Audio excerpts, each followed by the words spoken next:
Russia ইউক্রেনের যুদ্ধ না, এই যুদ্ধ হচ্ছে রাশিয়ার সাথে ইউরোপীয় ইউনিয়ন, ন্যাটো এবং আমেরিকার যুদ্ধ। সুতরাং বাংলাদেশকে নিয়ে যে যুদ্ধ চীন এবং মার্কিন যুক্তরাষ্ট্রের, সেই যুদ্ধের বলি হবে বাংলাদেশের জনগণ।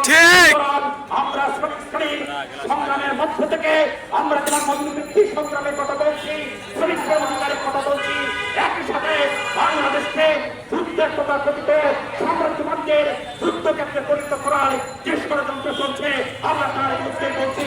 সংগ্রামী সাথী বন্ধুগণ, আজকের এই সরকার মার্কিন সাম্রাজ্যবাদের পরিকল্পনা বাস্তবায়ন করার জন্য, ইউরোপীয় ইউনিয়নের পরিকল্পনা বাস্তবায়ন করার জন্য, জাতিসংঘের পরিকল্পনা বাস্তবায়ন করার জন্য তথাকথিত সংস্কার কমিশন তৈরি করেছে। সংস্কার কমিশন আজকে সংবিধান নিয়ে যে সংস্কার, এই সংবিধান সংস্কার হচ্ছে ৭২ সালের যে সংবিধান তৈরি হয়েছিল, সেই সংবিধান এই দেশের জনগণের সংবিধান না।